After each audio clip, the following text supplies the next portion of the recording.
This week, Moto Guzzi announced a new finish across their range to mark 100 years of the company, and I have to say it looks absolutely cracking. So in this video, we'll take a good look at it, but there are also some nice tweaks and improvements to the V85TT and the V9s for 2021 with better power figures and new finishes. But before we get started, if you're new here and you want to see all of the latest motorcycle news right here on YouTube, then please do remember to hit subscribe.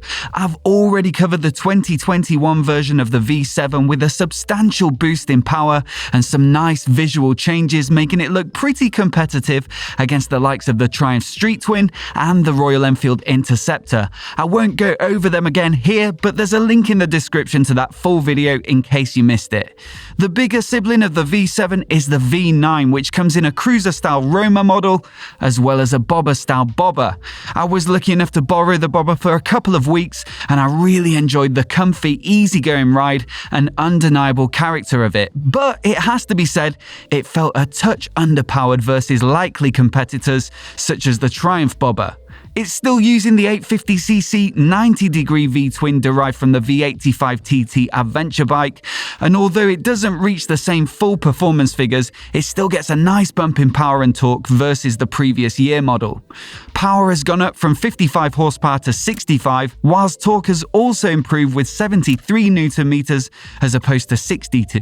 That means that the output is now the exact same as the new V7, so I'd assume that it's the exact same engine, which must offer them some simplicity and cost effectiveness at the factory. But either way, it's good news for the punter as both bikes are significantly up. Another change which has been applied to both the V7s and the V9s is a revision to the headstock area, which has been strengthened in order to improve stability and riding precision.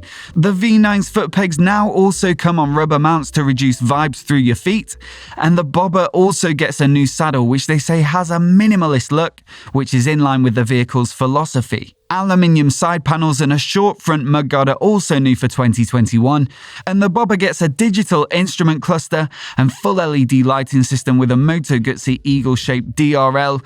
Again, these have been carried over from the V7 Stone. In terms of colour schemes, the bobber will come in matte black, whilst the Roma is available in Grigio Lunari, which translates as moon grey.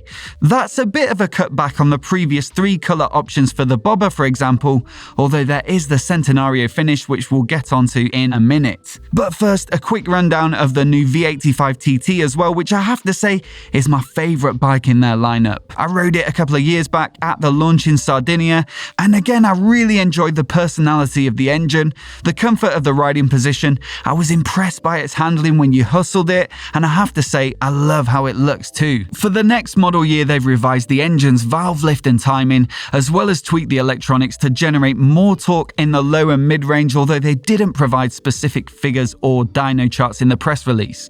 The spoke wheels have also been updated to take tubeless tyres, which has led to a 1.5 kilogram reduction in unsprung weight, which will have some impact on the V85TT's handling.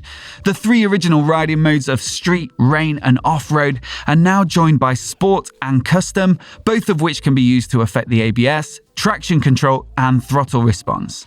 It still comes in the pop-in yellow and red colour schemes, but if flying below the radar is more your thing, then there's now a black finish called Nero Etna, which I actually think looks really neat. I feel like I could live with this one day in, day out. So that's a decent refresh across their fairly modest range, but it's the Centenario finishes designed to mark the 100th anniversary of the company that are the jewel in the crown for 2021. Inspired by the finish of their legendary Otto Cylindri or 8-cylinder race bike built in 1955, there's a satin metal finish on the tank, a brown leather seat, and touches of satin green on the rest of the bodywork as a reference to the race bike's fairings. There's even an exclusive gold finish on the eagle logo on the tank as a celebration of 100 years of Moto Guzzi. I think it's a gorgeous finish that suits any of these models, and it's probably one of my favourite colour schemes I've seen Moto Guzzi produce in recent memory. But as always, I'd love to know what you think in the comments below. Would you take the V85TT in this anniversary livery, the new 2021 blacked out look, or would you dare to be bold and go for the original red and yellow retro rally vibe? Let me know your pick in the comments below, and if you're new here and you want to see more videos like this, hit subscribe and I'll catch you next time.